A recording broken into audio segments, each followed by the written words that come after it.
Well, thank you for doing this with me. Of course. I feel like I've actually never done this with like a friend. It's making me more nervous. Really? Why? Yeah, I don't know.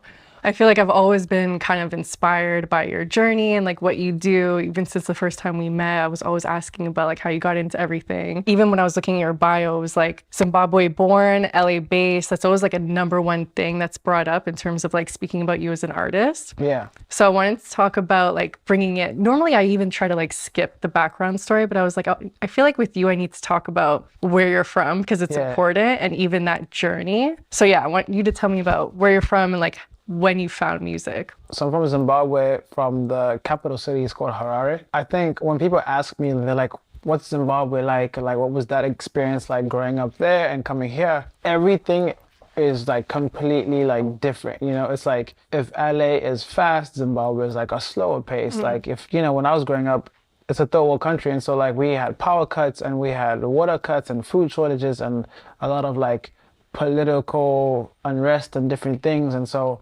music was like something that nobody was really doing career-wise. Like that was a foreign concept. And I just remember being 13 and my best friend coming to my birthday party and Chai pops in a CD into the DVD player, I guess, at the time. And he's like, yo, check these out. And I'm like, what is this? He's like, beats I made. And I'm like 13. I'm like, I don't even know what that even means. Like, what do you mean beats you made? And he's like, oh, you know, there's a software called Fruity Loops and you can make beats. And from then on, I was like, well, can I get it from you? And he's like, yeah, I got you. And yeah, I just never looked back from then. Like my parents are like, they were strict, still are, but they were strict and I wasn't allowed to like really watch TV during the week or like do anything after homework. So making beats was just one of those things that it was kind of under the radar. The computers were new. It looked like I was just sitting there with my headphones doing my thing. Just grew up in that kind of environment and made beats until, you know, like 6 hours a day until I was 18. And then finally was like, I think I need to go to America. By the way, do you remember, or when was the last time you updated your Spotify bio? A year ago. Okay. Yeah. Because I wasn't expecting it. I was like doing all my research on you and I pulled that up because if you read articles about you, it's like super professional. It's talking about everything you've accomplished, and everything sounds so like too proper. Yeah, it just sounds like, okay, he's worked with Chris Brown and A$AP Rocky and the Grammy, and like it just sounds, everything sounds crazy. Then I go to your Spotify. I'm thinking it's gonna be like this like professionally written superstar bio.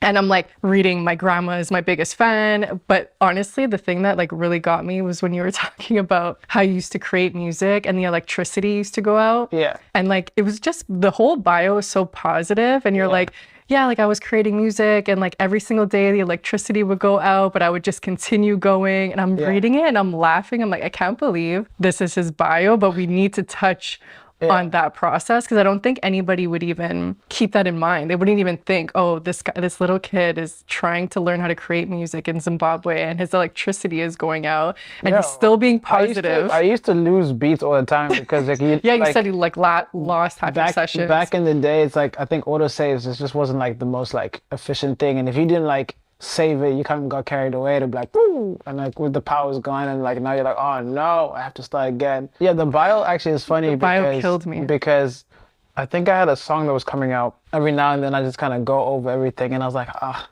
who's gonna read this bio that's just talking about all these things I've done? I was like, I wouldn't even care or read this whole thing. It looks too like it's a bunch of like credits and stuff and names. So I just kind of wrote it. I think the first line is like, first of all, I wrote this bio by myself.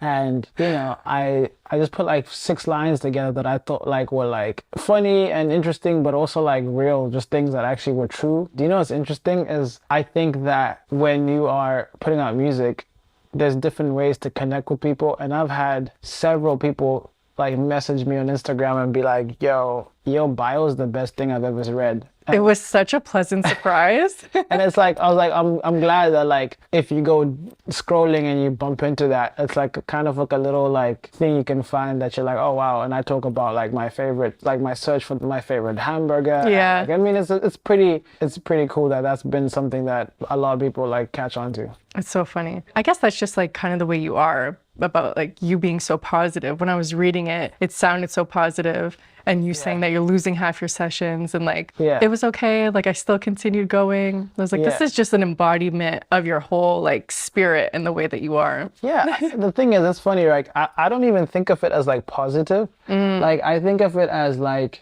not having a plan B. So it's like different, right? Because I feel like positive is like, I guess there's the whole movement of like, oh yeah, just be positive, and I think sometimes that feels like you're just ignoring when bad things happen or when you don't feel motivated. But I think it's actually genuinely comes from like, I love dreaming big.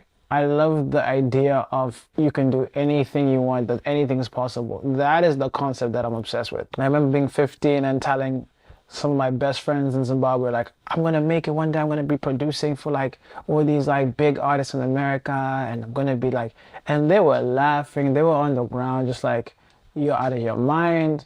Like, that's never gonna happen. What are you talking about? It's crazy because like now when I go back home and I see them, they're just like, wow, you really did that thing. And not only did I do that thing, but you can do whatever thing you were talking about too. Like, now you don't have an excuse of like, we have a different background, or we have the exact same upbringing, we have the exact same like story, and the only difference is that from the day I told you about it at 15 to like now, I have just never like doubted that it's possible, you know? Like, I had achieved most of my wildest dreams by the time I was 24. That's crazy. And to me that was just like, oh, I guess I need to go back to the drawing board. It's interesting that you don't hold it against them. I feel like a lot of people, if they grow up in an environment or whoever was doubting them when they were trying to have that self-belief, they have something like kind of like a revenge thing. Like they want to put it back in their face, or like they hold it against them.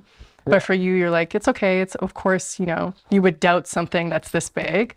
Well, I always think of it like this. When God tells you what your dream is, he doesn't necessarily go whisper to everyone else to tell them. Not everyone else has to like know or believe in your dream. It's your dream, not theirs. I think we kind of have this thing of like, okay, I want to do this. I believe this is my purpose. And then we then start calling our friends to be like, do you believe too?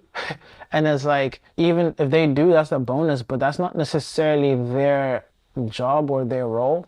Of course, it's nice to have supportive friends, but if I tell you right now that I want to build a rocket that's going to take me to like Mars, it's unfair for me to put that on you and be like, you don't believe me, and then get upset with you for not believing my crazy big dream. But if one day you wake up and I'm Elon Musk, and then you're like, oh wow, you were right, you really did it, that's a lot. I wouldn't really put that on you, because that's my dream and I need to believe in that, and I need to like, just pour into that idea. I think I appreciate the friends who are like, you tell them something and even if they don't get it, they're like, I love it, keep going. I think there's a way of like believing in someone without necessarily having to believe in every kind of thing they go into. It's just more saying that I believe that you are capable of doing whatever you put your mind to. Right. And I think that is an idea that I'm like, I really like. I think that's the kind of support I would like to give to other people, and that I have been privileged to receive from, you know, my friends and family. I think that comes from a confidence standpoint too, where you have a dream or an idea and then you go and you call everybody else to see if they agree or they could see it too. It's because you have it, you know, it was whispered to you in whatever way, but you don't have the confidence to fully just stand in it, even if nobody else could see it. You need that like validation, like, do you think I'm capable of doing this? And but that's what's like amazing about you. I was like, when I was writing out my intention for the episode, let me move my phone. When I was writing out the intention for the episode, one of the biggest things was your self-belief. Like, no matter what we're talking about, whether we're talking about marketing or the industry, or of course there's like challenges when you're pursuing music, but I've never heard you speak down on your self-belief. Like, you only speak forward and talk about what you want to achieve. You don't waste any time thinking, like, not badly, I wouldn't say badly about yourself, but you don't invest time into infusing into the self-doubt. It's always forward thinking. That was something that always stood out to me. It's so interesting. Like, my mom is someone who I really look up to when it comes to mindset and just like the way I approach things. She is what I call like a mentality beast. She looks at the response to every situation, the way she responds to it. Like, when I was growing up, she's a cognitive behavior coach, and so she would like having me like do these courses and be like, okay, your self-image is important, your self-talk is important, the way your goal setting is important. And so it's interesting because I think from a young age, if you're kind of taught what the most effective way to process things and handle things and like kind of deal with things is, like it makes it so much easier, because a lot of the things we do as young entrepreneurs and creatives is things that we probably picked up along the way, or ways we did stuff when we were like teenagers or younger. And so that was kind of like the negativity was kind of coached out of my life. My it's not even like I am like, oh, I'm so good at being positive or consistent. It's just more like that's not even in my reference, like in my vocab. Those words aren't even available. And I think that makes a massive difference. I'm not trying. It's just that this is all I know. Did you see it around you, like your siblings or any of your friends experience self-doubt or like low self-esteem or low confidence? Or it was because it started so young with your mom, you kind of like never even had that mind frame or never even like noticed it? I mean, no, you notice it because if that's what like your mom's saying at home, and then you go to school and kids are like, oh, I'm so stupid, and like, oh, I'm an idiot, and like, I noticed it because I wasn't allowed to say the word idiot, and I wasn't allowed to say I'm stupid. So even the way you spoke about yourself, even in your own little bubble, was like, that was actually more important. Like we would have like a band around my wrist, and it's like every time you think a bad thought about yourself, you have to pull it every single time. And this is at what age? I'm like 15, 14. And that was just like to make you aware of how much we speak, you know, about ourselves, badly about ourselves, whatever. She was building the awareness. Yeah. And so once you get aware of it, you're like, oh, wow. Like, no, I need to, you know, and she told me about the subconscious and how your subconscious mind, like, it believes what it believes. It doesn't know the difference between a joke or a, you know, it just carries the word. So if you say, oh, I'm so stupid, I might call you out on it and you might be like, oh, no, I didn't mean it. But it's like, it doesn't work like that. You already have said it. So it kind of resonated. And I think the toughest part is most times when we say these words, it's when we have like a heightened emotion. So like if you hit your toe and you're like, oh, I'm such an idiot. That, the combination of the words you say and the conviction of the heightened emotion is like, it's like almost like a double imprint on your subconscious, because it's like you really meant it. You know what I mean? Because it's like, you know, whereas like if I was just sitting here and I said, I'm such an idiot, that's not as powerful a moment, because I'm just saying it. It's neutral. It's neutral. Yeah. But when we mean things and it's a heightened emotion, it's like, it really, you know, it's like when you go through a breakup, you're heartbroken, you say, I will never let someone break my heart again. Oftentimes that person then exactly what happens. Struggles to like get into something or be committed or be open or vulnerable again, because they made a promise to themselves and they meant it. Your subconscious is like, I'm going to do everything in my power to make sure you keep that promise. And protect yourself. A lot of the times we describe it as low self-esteem or self-doubt and all these things, but it's really a self-protection more than anything. It's not the fact that you don't want your dreams or you don't have dreams. It's you're protecting yourself from getting hurt within its pursuit. Yeah, it's okay to also look at certain things. Like I grew up, like I said, in Zimbabwe, and we're going through like so many crazy situations and things. And then when I moved to like America, I had to realize that it's okay to be like, hey, this coping mechanism that was once necessary, once useful, is no longer useful. I am not in a third world country anymore. I don't have power shortages. I don't have food shortages. I don't have to like react like that to certain situations. Like it's important to just be evaluating in every single, you know, every 6 months, every 4 months, like, hey, like, is this still useful? Does this still serve me, you know? So I feel like we dived real deep real quick. Yeah, I know. I was going to ask. But yeah, that going back, that's just my mom from an early age was like super hands-on. And so yeah, I mean, to me, I look at that as like, I just feel blessed that I had a mom like that. You know? That was another thing. I was nervous in the beginning to like say my intentions and why I was really excited to have you on. But that was one of the first things you told me, like one of the first times we ever hung out, you were talking to me about your mom and how she would like, if I remember correctly, every summer you and your siblings would have to come up with a business concept. And not only did I think that was so amazing, just like cognitively, like coming up with these ideas, but the way that it trained your brain to think big. And I remember, and this is another thing, because this is years ago now, so I don't know if I'm like totally correct. Yeah. But I think there was a time where you came up with an idea and she was like, you're not thinking big enough. Like, go back, think of something, push yourself further and let me know. That's her every day. She did that to me this morning. Like, it's that's how she is.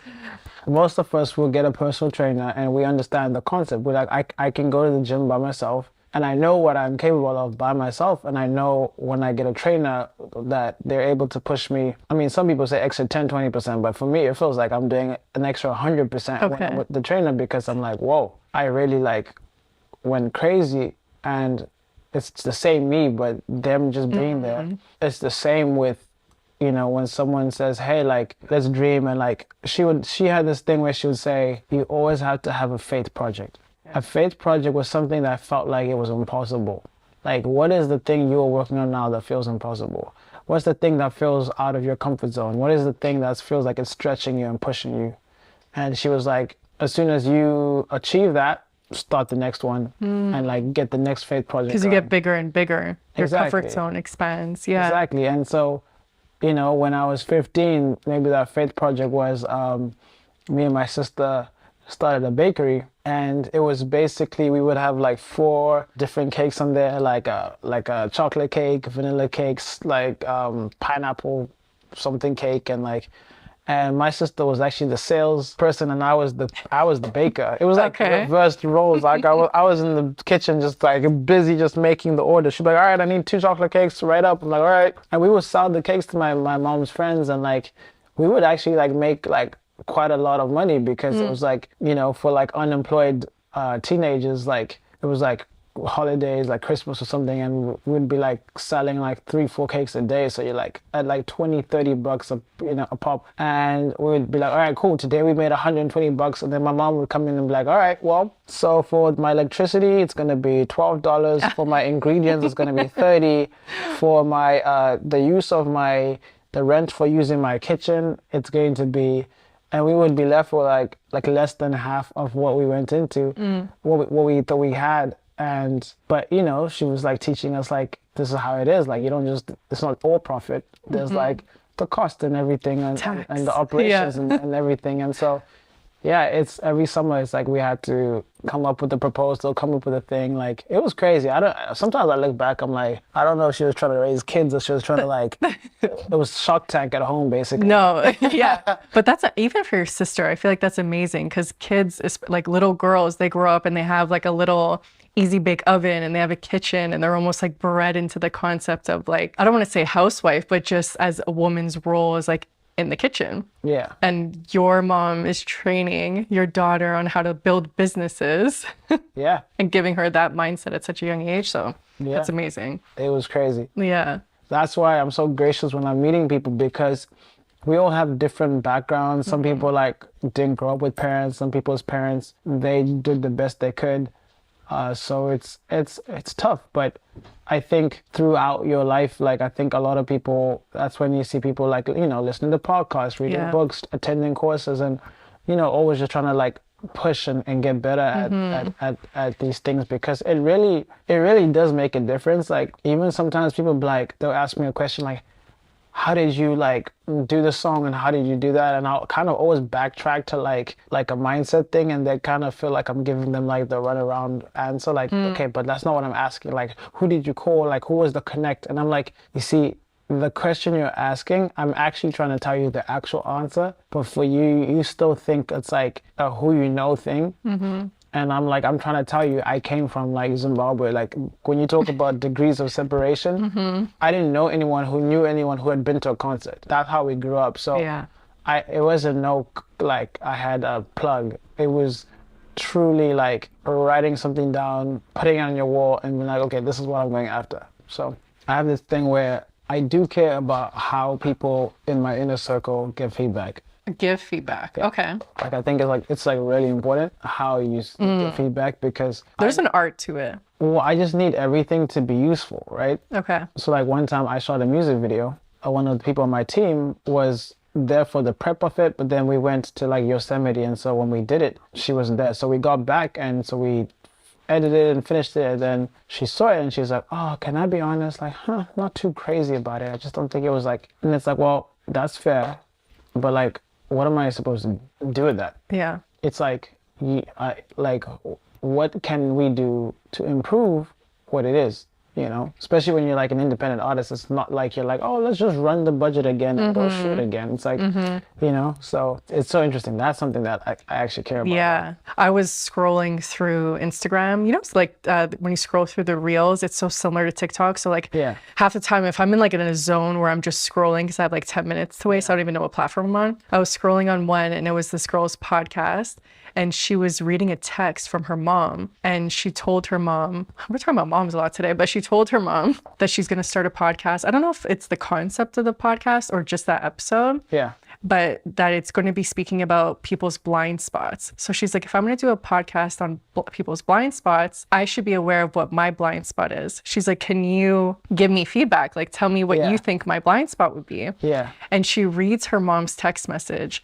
And her mom sandwiched the criticism. Like, I know, like, there's the term of, like, sandwich the criticism with, like, a compliment, then the criticism, then a compliment. Yeah. Her mom did, like, 4 compliments, the criticism, and then 4 more compliments. Yeah. Everybody in the comments, I was like, I gotta read, because this isn't normal parenting. Just the way you're speaking about your mom and the way she went about things, I'm like, that's not common. So I'm reading the comments and people are like, is this what a mother-daughter relationship looks like? Is this real? I've never seen this. And they're all freaking out. And then there was one person that was like, oh, that's interesting that she felt the need. I guess she was coming from a negative standpoint, but like she felt the need to sandwich the criticism with so many compliments before and after. Like, was that necessary for you? And they were speaking about it. I think her mom was also a therapist, so it makes sense. Yeah, I don't think it's so much about sandwiching it so that they can handle the criticism, but like you're saying, it's if you're going to give criticism, it needs to be at least applicable, or you're just giving me negative feedback and there's nothing I could do about it. I just like things I can build on. Right. You know, in today's world, an action bias will probably help you out more. So what I mean by that is that if you feel like you're someone who's a perfectionist or like you're someone who would overthink something, I don't need to add to your list of things to think about. Okay. So if you were to like be like, hey, what do you think about this? I'm like, it's cool, it's good. Get started. Because I think that in you doing stuff, you would notice and get better feedback from, if it was music or a podcast or anything, you'd get better feedback from the people who, as you create and you put it out there, you'd be like, oh wow, yeah, they really liked it, but it looks like the black ones are selling more than the white ones. Or it's you'll like, get market feedback regardless. Quicker. Yeah. And then it's like that's better and it's honest, but it's like you getting started is like way more important than trying to like be like perfect. That's always been my problem. I try to do everything behind the scenes before I put myself in a position where I could get public criticism. So I could spend years prepping. Yeah. You just saw like an example today. But imagine I could spend years prepping for something I want to do instead of just doing it, getting the practice and learning while I'm actually outputting work. Yeah. Well, that's why I like being a musician. You can go and pull up a music video of me from 2017 and you can see how I look, where my confidence level was at. See, and I always thought there's nothing more beautiful than being able to grow in front of people. Okay. And I think that's amazing. I think that leaving a breadcrumb trail where people can, whenever you discover me, wherever in the timeline, if it's today and you've never heard of me and you like click and there's like 5-6 years of music, I think you're just gonna have the best day of your life, because you're about to go and be like, oh my, it's like finding out about a good TV show and you find out there's 5 seasons. And season 1, the budget was like 10% of what it is now. That's so true. That's the best. Like, are you a fan of Insecure, the show? I have not watched that. You haven't watched it? Okay. No. Well, I became a fan of the show, and then I went back because I know that she got picked up from HBO because of her YouTube series. I was like, let me see this YouTube series when she was funding it all herself. What did it look like? And it was a beautiful thing to see, because you could see the budget. You could see that she didn't have everything that she really needed to execute on her vision, but still made it happen, and it was still good. Like the core and the spirit of it was still there. And even if it's not good, like that's even better. But the I'm raw like, materials yeah, were it's there. just You're more like, you see the genius of it, even if she wasn't able to Yeah. fully put it together It's yet. like when you go back and you see like the original, like the Dave Chappelle show and the like the just the skits in the beginning. It's like so funny, you know. And for me, like I think the idea of putting out music videos, or anything, right? And letting people. I love feedback from the outside world, because like even just opening one of my music videos, when I look at the comments, I mean, people are really funny.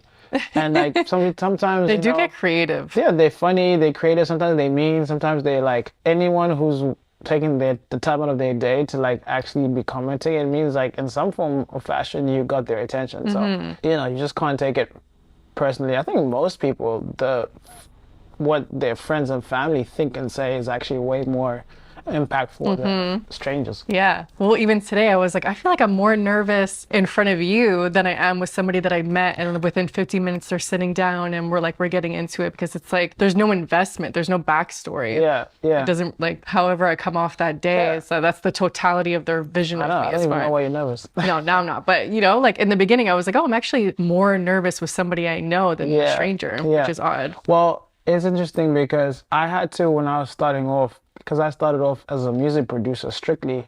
So kind of going from that into like being an artist, putting out my own music, there was like this thing of like, oh, are people going to be like, oh, here he goes.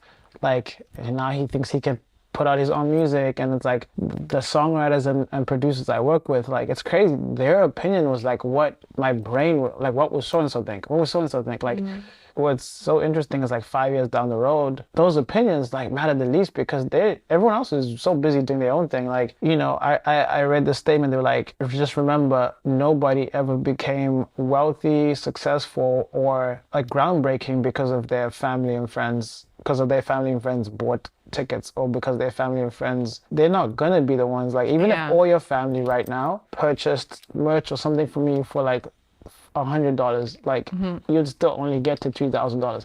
So it's like, it's crazy, but we put so much of our like emphasis on like what they think, and it's like, no, like they're the seed, that the environment you come from, they, you know, the nurturing ground. But like, hopefully the idea is that you touch people who are at like all four corners of the world, and like they're just like, whoa, who's this person? And like, I've been wanting to hear something different, and what you are passionate about resonates with what they're passionate about, and then you know, so it's like finding your tribe, really. Yeah. And I think it's important to remember, a lot of people don't grow up in environments around people who did have that deep self-belief and confidence. Majority of people have trouble going after their dreams because of their mentality and because of that self-belief. So I always feel like kind of bad saying it, but it's like, if your environment, your family, whatever it is, are not people that went out there and really tried it because they didn't have that self-belief, it's very hard for anybody, whether it's somebody who loves you or not, to see something possible in you if they can't see it within themselves. That's why you want to surround yourself with people. That's why being in LA is so good, surrounding yourself with people that believe in themselves, because they're used to exercising that muscle. If they could see it for themselves, they could see it for you. Absolutely. I can't remember the last time I was around anyone, or at least in my friendship circle, where someone said an idea and someone said, you can't do that. That's so foreign. I would be shocked. And I think I don't know where I went, but I was traveling, and like I remember someone saying, oh, we should do this, and someone be like, oh, that's impossible. And that being so shocking. I was like, whoa, who spoke such? Like, it was like, I was like, what? Just talking, like, speaking like that. Who doesn't believe? Like, that's what it sounded like. It's like, if my goal is to become a successful musician who travels the world and tours and makes art that people love and appreciate, and can make a living off music, then I have already decided to undertake something that's statistically impossible. The chances of making it a 0.0000001%. So I feel like once you like know that, that's already something that you can be like, all right, cool, thanks, got it, let's never speak of it again. Because we are deciding to do this.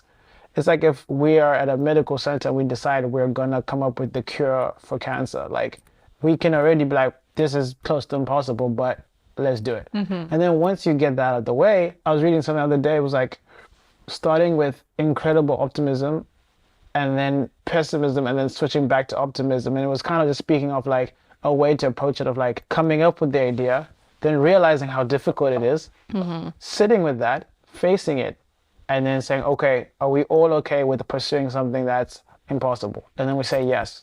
Then it's like, okay, well, then let us never have any doubt. And now we never, ever refer to how impossible it is again. Because we've all agreed that we are willing to like go in on that thing. So that's kind of how I look at it. That middle part is always the hardest because in the beginning you have so much enthusiasm and you really don't understand how hard it's going to be. Yeah. So I was like, that middle part where you're like in the thick of it, that's the hardest part to keep going. So if you can like accept like that, like, okay, there's gonna be a moment of like pessimism or like just realizing how difficult it is and deciding to continue, that's probably the most important. Like the decision, just deciding. Like I remember like early in my artistry being like, okay, I think I'm gonna start going from producer to artist and start putting out music. I'd never really tried to sing. I didn't know if I could sing, and that was another thing in your bio. You're like, or I don't know if it was in your bio, but somewhere I read it was like, then I started singing because I was bored. I was like, was that really the trajectory? Like you were producing, and then started singing because you're like, fuck it, let me try.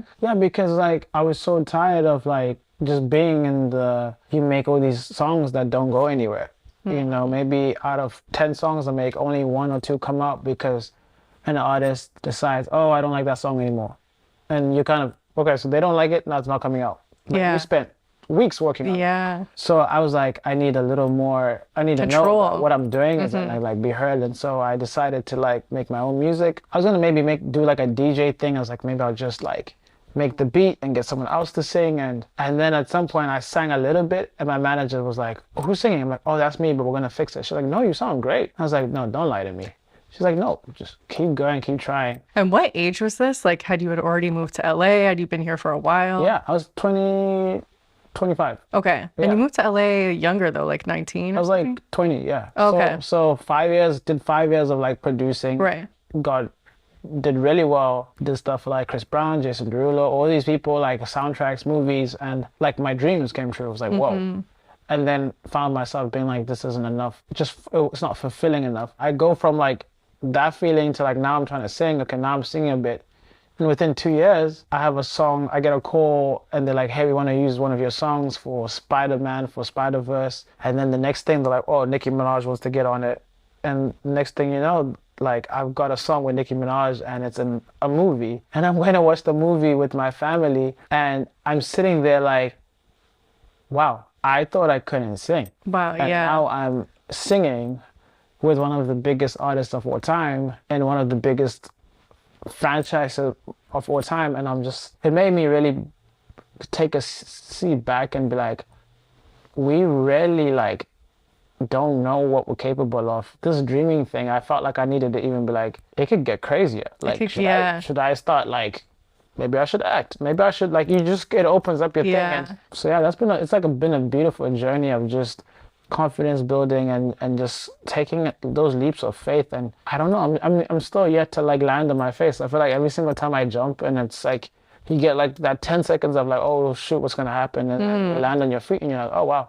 Yeah. Still alive. Was there a moment though that you had to like think about getting another job? Or I love having these conversations, but I feel like as much as somebody can get inspired, if they get inspired and then they start their journey and then they're not relating to the fact of like, oh, every time I jump, I land on my feet, they could potentially think, oh, maybe this isn't for me and potentially give up or whatever it is. So it's always good to have a relatable story, I think, if you're like, no, trust me, I had my moments where I didn't know if this was going to happen. I don't think I've ever thought it wouldn't happen. Okay. So, yeah, because your mindset was so solid too. So here's what I think, right? I believe that what I'm working on will come to pass, like that I will be successful in like an end goal way, right? I'm not so concerned with like the daily. So if you have failures daily, weekly, monthly. We can put out something today. Like I remember putting out a song called Jackie Chan with my friend Shai.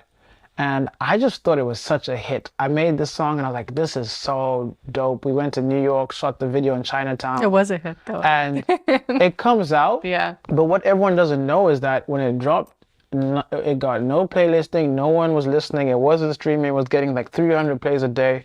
And this lasted for like 3 months of like what I thought was the best song I had ever done. It was out for 3 months and no one was listening to it. It was not doing good. And I was just so like, dang, I really thought this was the one. Like I really thought it was like, it just wasn't. We were doing everything. We were doing skits, we were pushing it and nothing happened. And then we get a call one day and they're like, hey, FIFA wants to use it for, FIFA 19. And we're like, sure, amazing. And then the game comes out and the song just goes, that's what I mean. It's like, even if it hadn't been Jackie Chan, I think it's just like knowing that as long as I still have breath in my lungs and as long as I can still keep on sowing seeds and like putting out music, that ultimately something's gonna work out. I just need to keep on going. So that was a question I wanted to ask you, but I feel like you kind of answered it. I wanted to ask, because you're such an optimist, I was like, I wonder what your perspective is on failure and how you deal with it, because no matter what you're pursuing, you're gonna get those losses no matter what. I think you should fail fast. Fail as fast as possible. Okay. So try things and fail as quick as possible so you learn. I like I'd that. rather be like, yeah, I tried that, didn't work, than to be like, have a list of ideas and like, I think I'm trying to pick the perfect one. And it's like, okay, let me pick number 4. I'm like, no, let's get feet. Let's do it as quick as possible and find out, like, let's just put it out. Yeah, and finding out if it's a fit for you too. Yeah. I think as I'm getting closer to an age where I'm battling a little bit with the idea of like, am I too old to try new things? Yeah. But I'm realizing a lot of the things that I'm thinking, oh, I'm kind of going like, am I too old to try? Or have I just gotten to a point where I know myself well enough, I've tried enough things, that certain things, even if I have a passion for it, I know is not my lane. And that's okay. Yeah. I don't know if you saw that I went to the Maxwell and Sir concert Yeah. at the Hollywood Bowl. How was that? Amazing. Like, it was such an experience, and I'm there with my friend, and she knows I've like written some songs and like dabbled in music, but never really moved forward in pursuing it. Yeah. And I think she was having a moment where she was trying to like just encourage me and like feel like just like pour life into me as if like anything's possible. Yeah. And then she's like, "Are you still songwriting? Like, imagine like one of your songs or you or whatever is like on that stage." And I had like a very like, yeah, be cool, but like it's not gonna happen. Yeah. And then I was going through a process of like, am I thinking it's not gonna happen because I'm too old to start that journey and it wouldn't be possible? Or have I just gotten into a space where you realize time is limited and you do want to really focus in on the things that are your true gifts? Yeah. Because that's really the way you're going to be fulfilled. Even if you have certain passions, you really want to zone in on you and your gifts. And that's something I wanted to talk to you about too, because I feel like you have a really unique perspective on your true gifts. That's a tough one, right? Because I think a lot of people love to hop from one thing to another. I think in this day and age, we get to do that. You can be, today I'm obsessed with photography and next month you like try something else. I think that's really cool. Number one, I never believe anyone's too old for anything. So that's like just not something that I would. Yeah, that's a mentality I need to work on and get rid of regardless. But number two, and also it's like, I wouldn't really look at it like that, but also I just think that the only issue with like trying different things is like, it's like, are you just like so spread out that you never can get deep enough in something? Because the one thing I do believe in is like, and I read Malcolm Gladwell's book when I was so young, and like in him talking about the 10,000 hours. 10,000 hour rule, and like that's something that really stuck with me because I was like, wow. And I remember calculating it and being like, okay. Yeah, I did the same. I was like, if I focus, if you do 6 hours for 3 years, I think I Yeah. end up somewhere in that 10,000 mark. And I was like, okay, so really the question is, would I be down to do this for 3 years? In a lifetime, you could still try 10 things or 20 things. It's cool to calculate it like that though. There's room to try stuff. Yeah. But I think we should really try stuff, not like hop over stuff. So what would be your framework when it comes to trying something? What do you think's a fair shot? And how do you even gauge Like, if I the don't use it level of like- interest is high enough where it's like, okay, you've gauged that you care about this enough to really test it out. And if you really want to test it out, this is the framework if you're going to give it a real shot. Well, usually I'm kind of like, I fall to the whole thought of like, what do you enjoy? What do you find yourself doing when you're off the clock? You know, some people are like, wow, I love food. Like, I think my sister is someone who just like, she's looking up chefs, she's looking up places to go, she's looking up. And so something within travel and hospitality and food is probably where she would land if she was to follow her like natural, that's really where I would like go to, is like your passions. Because that way it's like you never get bored and you never Like music is something that I've been doing since I was 13, and I'm still so excited. I'm still like, wake up, I'm like, oh my goodness, I just heard the most incredible thing. I still think that I haven't written my best song. I still think that I'm not even close. And I think being able to, yeah, just love what you're doing is like a good guide. One of the questions that I love asking people is, if money was not an issue, if time was not an issue, if age was not an issue, like what would you be doing if you could have that one wish and it was like, hey, whatever you do is gonna work. Whatever you do will like thrive. What would you be doing? For some reason, when you take away time and money, people seem to get a little closer to the truth. For sure. It's like a very difficult question to say to someone like, hey, like what's your dream? People don't really know how to answer that. If you word it like that and say, hey, if money and time and age and all these different factors that we use as our like, is it too late, or like can this work out, if those things were completely on your side, like it's taken care of, what would you be doing? Those answers that people give is usually like what they should be doing. Do you have thoughts on purpose? Do you think it's attached to what you do, or do you think purpose is, like, I always play around with this idea, and I was like recently thinking to myself, being a human being,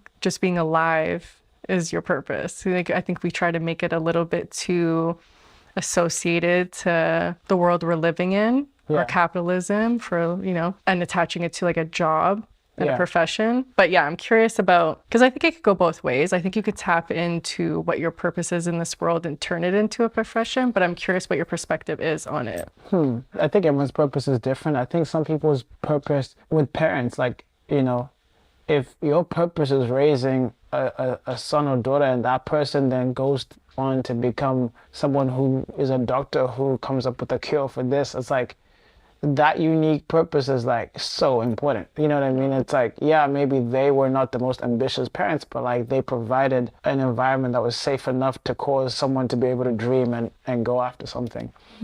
I come from a place where, for me, when I'm doing music, I don't think I'd ever pursue artistry if it was just for me, because it doesn't seem like a big enough purpose. But I think I know that when I was growing up, there was no role models. There was no like, you know, in America, someone can be like, oh, I'm from Houston, or they can be like, I went to the same high school as Beyonce. And like that enough is, it's enough. It's enough of a seed of hope to be like, if she made it, I can make it. When I was growing up, there was nobody that you could look up to and be like, yo, this person did it. And not just for my country, but even for my like region, you know? So a lot of the things I do is like for that 14-year-old who's in their parents' house in Zimbabwe, who, if they needed an extra something, I would love for them to wake up and be like, oh my goodness, a Zimbabwean just hit top 10 on the Hot 100, or a Zimbabwean who grew up and looks like them and sounds like them and walked the same streets as them is, you know, in the video game that they're playing. To me, like that purpose is like, hopefully that births another thousands, 10,000s of other creative children who can be like, wow.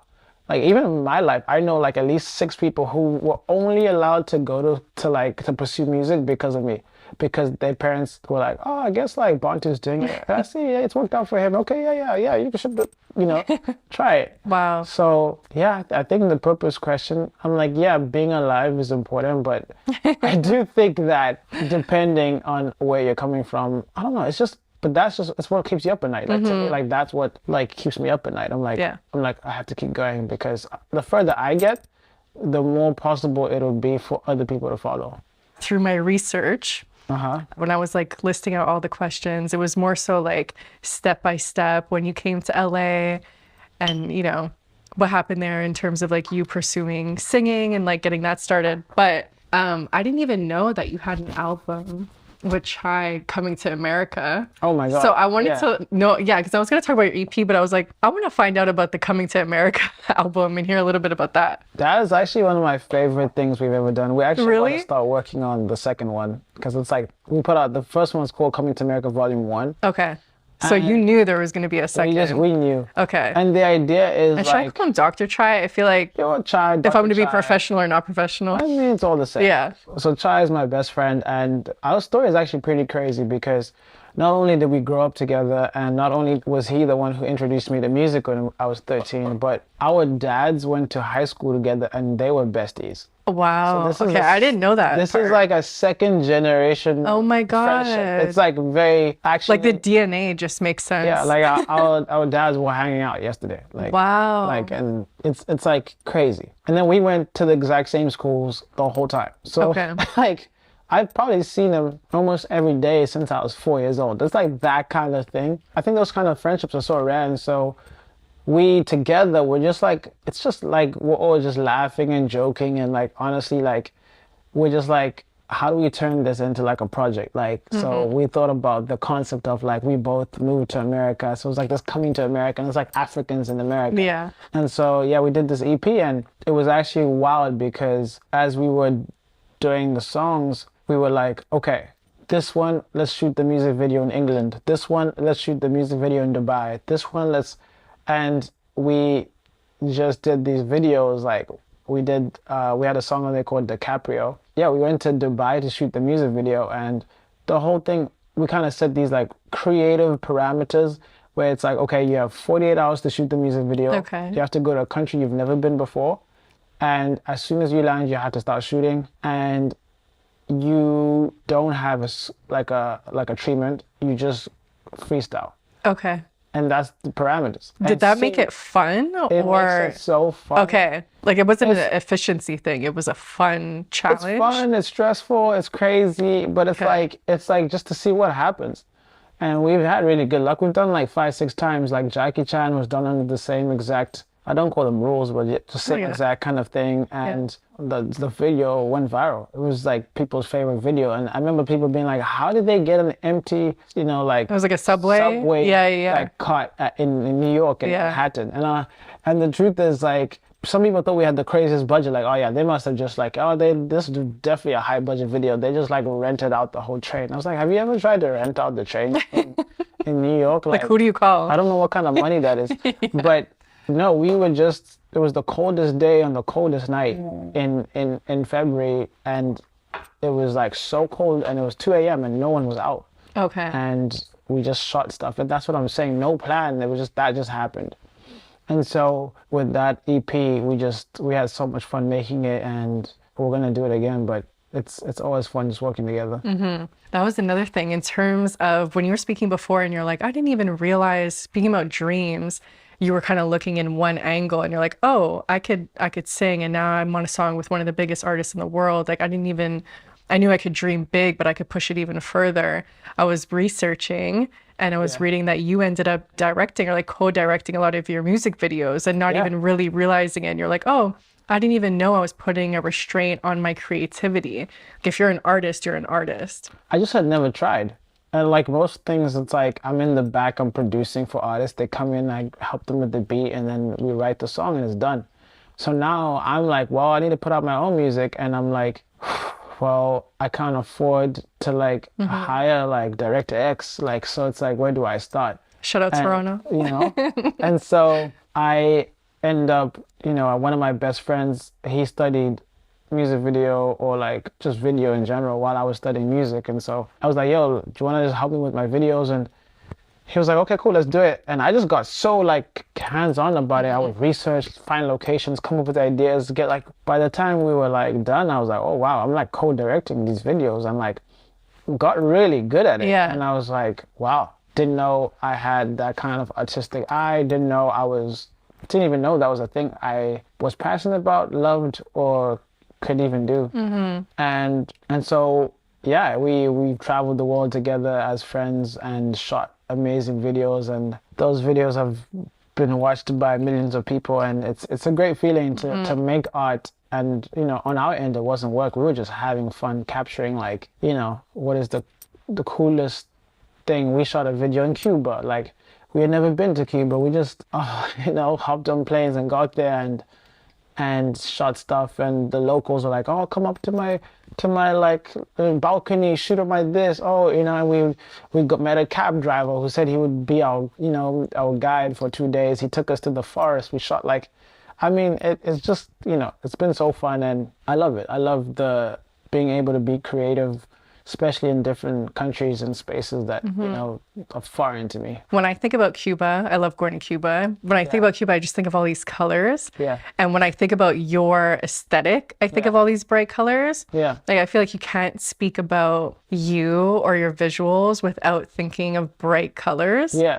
So was that like an intentional decision? Yeah, I mean, I don't think we ever spoke about your to- brand, but is like a real pop of life and color, no matter what you do. I think that comes from like the African side of things. Like when you go to like anywhere in Africa, Ghana, Senegal, like Kenya, Zimbabwe, South Africa, colors and like they have these prints and like the material and like, you know, the shirts and things are so colorful. They've got these bright, you know, rich blues and greens and yellows. And so I think in a world where everyone's just decided that black is the coolest color you can wear, I'm always like, sure way to stand out is like, I'm just going to wear something colorful. And at first I found it really, I was like, how, I'm trying to be low key here. But you end up, you know, I also have this whole theory and it's a whole different topic, but I think that the colors you're wearing is like part of your body language. And so I feel like you are more approachable and friendly and inviting when you're wearing colors. You know, that's why the black Air Forces are like infamous, because it's like, don't approach a guy wearing black Air Forces. I feel like that is imprinted in people's subconscious. Yeah. It's like this person doesn't want to talk to anyone. Like all black and it's like hoodie on, black Air Forces. It's just like, but if I'm like, I don't know, yellow shirt and like, I think it's just in a world where everything's so serious. It's like, why not? Another thing about music videos, speaking about if, let's say, you're not signed to a major record label and they're investing all this money into your vision, that's your own dollar. You become your own investor. I don't know if you've brought on investors, but all of your creatives look so high end. So it is an investment. And we've had conversations about social media and marketing and taking that into your own hands. Like, what has been your experience with investing so much time, effort, money, and then putting something out, even if it gets a good reach, it not getting the reach that you feel like it deserves? Like, how do you manage that? Oof. It's hard, you know, because like most times as an artist, you're just making art, and if it's not necessarily like monetizing immediately or whatever, it's tough because you want to keep going and you want to keep giving people the art. Even just matching your vision. Yeah. But yeah, that's the thing too. Early on, I had crazy ideas. Like I was like, I think I want to have a piano fall from like the sky and be burning and like, and then you realize, okay, that's just expensive. Yeah. But I will tell you, having limited resources made me so creative, and I wouldn't change that for like anything. Like even now, when I look back, I can actually tell you the videos where I had the biggest budget, I don't think are my best videos. My most successful videos are the ones where I spent the least amount of money. And I don't know what to do with that information. I don't know, that's not necessarily like, you know, I'm not asking like for... the pressure make diamonds type of situation. I'm not asking for like, from now on, for people to like completely cut my video budget in half. But like, I think money can be like a crutch and you can kind of hide behind certain things. Like, for example, if we're like, oh, let's just get like the most expensive camera and the most expensive green screen and the most expensive, like, you know, it's like, we don't really have to have a really good idea. But if we only have $3,000 and that's enough to cover a videographer, a homie rate, and a model, and, you know, a location or something, I don't even know. Then at that point, we're like, okay, we really gotta be like smart. How do we make this like a really good idea? Yeah. And then at that point is when people's brains start like, oh my God, what if we like do this and that and that? Oh, what if we like, you know, we could be cool if we, and that's when people start like, you know. Yeah, the less room for error. It's a cool thing. And I think it's not just money. I think it's limiting. That's why I limit time on the music videos. No longer than 48 hours if we're traveling somewhere. Like, because I want it to be like, not rushed, but I want it to feel like you're going with your gut every time. There wasn't enough time to be like, is this the right, like, lighting? Is this the right? So deadlines in general could be a really good tool for life decisions, whether it's creative or life decisions. It's like you're forced to go with your gut. Yeah, it's like, it's interesting. I think I'm very like, I believe in both extremes where like, I'll like think about stuff. Deciding what country we're going to can be a decision that I might spend some time in. Or, okay, like, I think this song sounds like Peru. Okay, yeah, I think we should do. like I can take my time and make that decision, but once we go, like once you make a decision, being convicted in it and being like, okay, this is what we're doing. Okay, cool, let's go. That's how I look at it. Yeah.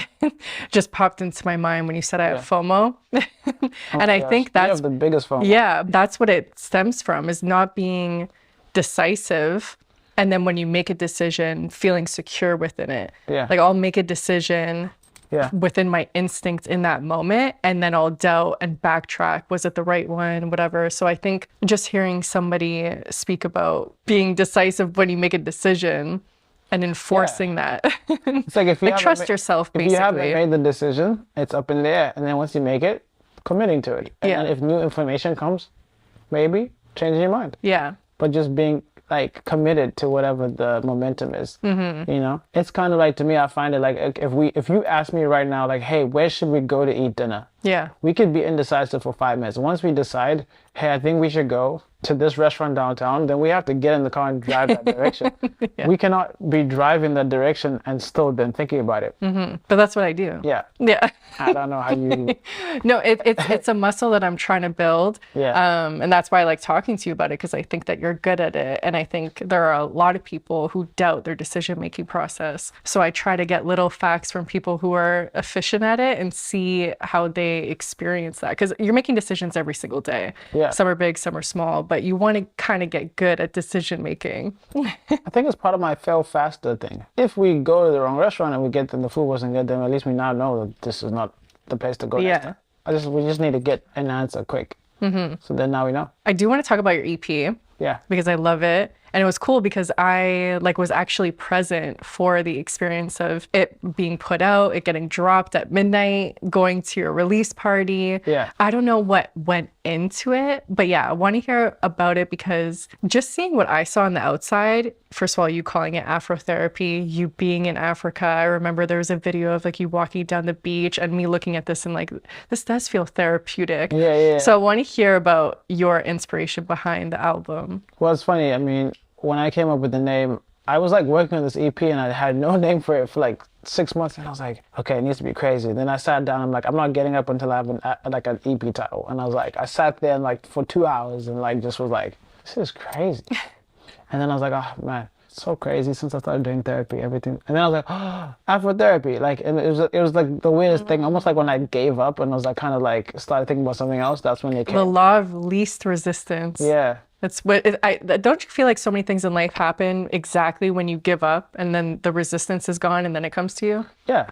It's like I write my best songs and I'm not trying to write songs. Right. I come up with my best ideas so that's why I was telling someone this other day, I love being bored and I try to create boredom space in my, I hate a busy schedule. I hate when the day's packed because I know that I'm not going to have room for creativity. So I have to plan my perfect day is when there's two things: go to the gym and go to the studio. And I hope there's traffic on the way to the studio so I can be bored in the car. And somewhere between the shower, the gym, the drive, that's where the magic happens. But if you're from this into a meeting, into a call, into a Zoom, into a thing, it's you kind of had a packed day that was full of things, but I didn't get ideas in those moments. Plane rides are the best. Tomorrow morning I'm flying to New York, 5 hours, perfect. Because I'm probably gonna come up with some song ideas or some marketing ideas, something. So you don't distract yourself through that time? I don't watch nothing. Okay. I don't. So even if you're in traffic, you won't grab your phone or blast music. You give yourself the space. I mean, music to can play in feel, the background okay. because it doesn't really take my attention away. But yeah, sometimes you want to sit in the empty space. That's your intention. Sometimes I'm just writing my own in silence. Okay. I have just in my notes on my phone, it just says thoughts. I just add to it. It's a weekly thing, and then the next week it's new thoughts. And it's I have this thing now that I'm been thinking about, if I was to give advice to an artist today who was starting off today and they were I want to make it. I was the number one thing I would I'm say it. if they could afford it or if they, could make it work, I would tell them to travel to a new country or a new place every 2 weeks. That would be my answer. Why? Because music has become so global, and I feel the best thing you could do is to interact with different DJs, different parties, venues, and radio people and creatives in different places. So you could like, I don't think you need to even spend that much time there. Just 2 weeks, and then the next place. Now you're here. Now you're in Dubai. Now you're in Morocco. Now you're in South Africa. Now you're in London. Now you're in Paris. Now you're in Jamaica. Now you're in Japan. I think you could do something special if you move that way. So networking globally. Yeah, I kind of don't like the word networking because I feel like it's like, to me, it's like you're just hanging. You're just Yeah, I feel like we've seeds. spoken about this too, Yeah. where it's less transactional, more relational. Yeah, exactly. But planting those seeds. Because networking means that the person you're networking with has value to give, but maybe that's why let's go for people who don't even look like they have value to give. If I say networking, that means maybe the concierge guy at the hotel is not necessarily he doesn't fall in that criteria. But I would say that he arguably might be the most important person to become close with. Can we talk about your performance with Everyday People and how that happened? Oh yeah, exactly. Like I'm performing at Everyday People on Sunday, and that happened because I'm friends with the photographers at Everyday People, and I love photographers and videographers and creatives who are capturing moments. I messaged one of the guys and I was like, yo, like, Elliot, like, I'd love to perform at Everyday People. My EP just came out. How do we make that happen? And he's like, oh, okay, yeah, let me bring it up with the guys and see. And then I had messaged my other friend who's another photographer, and she was like, yeah, like, they already brought it up. We're talking about it. And I just kind of kept following up, and before you know it, he gave me an email, and I spoke to them, and it wasn't planned. That was just more like a friendship that I had with him, and someone that I always just check in on and speak to and bump into around the world, and yeah, he made that happen. And It's not like the highest up. A lot of times people are shooting for the top, and it's like you can build relationships with the people around you, and you never know where it can bring you. exactly, I love that. I'm a massive relationship person. Like I thrive in that kind of environment. I think that's why I think traveling and going somewhere else every 2 weeks, even once a month, like I think that would be the key to like an artist or any creative being like successful in today's market, I think. Yeah. Your music is really unique too because it blends so many different types of music. When I was researching, I've been using ChatGPT, and I was researching, I don't know what question I put in. I think I even put like origin of Afrobeats or something like that. Yeah. Because I wanted to know if your music derives inspiration from Zimbabwe specifically, or if Afrobeats is all over Africa. Like I was just trying to get the details. Yeah. I didn't realize, or I didn't know, I'm not even sure if this is a fact or ChatGPT doesn't know what it's talking about. Yeah. But it said that Afrobeats was pioneered in Nigeria and Ghana in the 60s. And I was like, oh, okay, that makes sense because all these Nigerian artists coming out, like Thames and all these artists, and we're like, what's going on in Nigeria? Like, why is this happening? In North America, that's what we're thinking. Like, what's going on in Nigeria? But now looking into it, I'm like, oh, it actually originated there. But there's different types of sounds all over Africa. Like you even have a song, I think it's Freaky. Yeah. And the first time you sent it to me, I was like, why does this sound Middle Eastern? Yeah. And so I was reading into it. They're like, oh, well, in North Africa, a lot of the sounds can derive from like Arab sounds. And yeah, so like it's all over. But yeah, that was something I wanted to talk to you about in terms of the way you mesh sounds, because you not only mesh sounds from potentially different parts of Africa, but all over the world too. Yeah. Yeah. Because it's like, I think, why not? It's like we're so, most people are like, oh yeah, I grew up in Egypt, and then I went to college in London, and now I live in New York. Like, I think, we're all kind of getting exposed to each other's cultures and finding ways.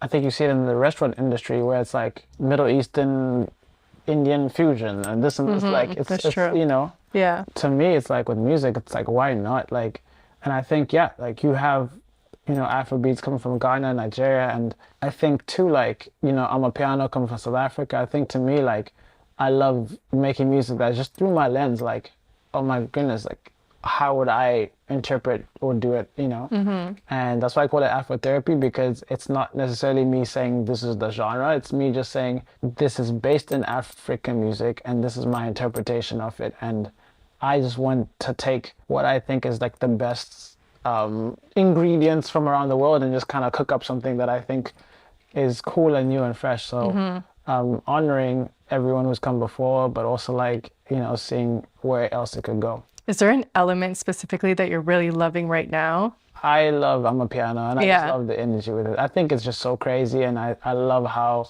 it's so like danceable. I think it's taking the world by storm and I think it'll probably go from that into a new genre that's called Afrotech that is like something super new that I've been Okay. hearing. Like I heard it when I was in some of the clubs in South Africa. I think that might be next. And if it does become next, just know that I said it 2 years before Yeah. on your Well, you're podcast. going to be creating it, I'm sure. Because Exactly. you have no fear in terms of like dabbling into different things. And that was something I was curious about too. Like, were you able to see the rise of Afrobeats and know that it was going to become worldwide? Because like somebody like me who like loves R&B and hip hop, I almost stepped away from hip hop and started listening to Afrobeats a couple years ago. Yeah. Which was not the norm. For many, many years, hip hop became the full mainstream. Yeah. And now a lot of hip hop listeners are listening to Afrobeat. So I was like curious if you were able to see the rise of it and know that it was going to kind of take over. I don't think I could truly say I thought it would get to where it is now. I mean, I hoped it would. I definitely knew it was on its way. Like I went and watched so many of these artists when like Rema early on, Burna Boy early on, Wizkid early on, and you could tell that, as streaming and everything kind of became more popular, I think it's like brought down like the gates and the walls of, we have physical borders, but musically we don't have borders anymore. So I think that allowed for us to peek over and be like, oh wow, what are they doing over there? And then like just hearing it, and it's like, oh my goodness, this is what you Africans have been on this whole time. And it's just like the music's positive. It makes you dance. It makes you feel good, and you can never be mad at that. That's just And I think every genre and thing has its time, and hip hop had its time a long time. I think it's probably will still evolve and have its moment, but and lots of music had that moment as well, and now it's Africa's turn. So I'm excited. Good Yeah. timing for me. Okay, so my famous question. Yeah. If you could break the mold on one thing, what would it be? It Doesn't have to be career. could be anything. People would be able to start earning money at 30. And from 20 to 30, you would spend pursuing your dreams in any area, in any field. So it's almost like the in-between school and college and then real life. Because it's like a hard correct, right? It comes like super quick. You're like, okay, I was just in college yesterday and people were like, I had a schedule, I had a professor, I had like assignments, and now today it's like boom, get a job and pay your taxes and get a credit score. It's like it's like whoa. I think like a little like 10-year thing. You have the gap year. I'll give you a gap 10 years, but you have to pursue like your dreams, not just to do nothing. And then it's like you earn money like later. And maybe it's like a billionaire fund that like funds it. I don't know. Something like You're that. restructuring society. Yeah, that's kind of like Yeah. breaking the mold thing. Yeah. So I don't know if it was just a No question one's for me. ever but said something like I decided that. to like go for I didn't even get to finish my question. I was going to say like something, for the world, for yourself, for your children, future generations, but you just broke the mold on societal structure. That's what I would Which do. is what the podcast is about. So I really love that. Ooh. Tapped in. That's what I would do. Okay. Thank you. Thank you so much. This was so good. Thank you for having me. Yeah. Let's do it again. Yeah. That's it. Thank you. It's fun. You did so good. Thank you.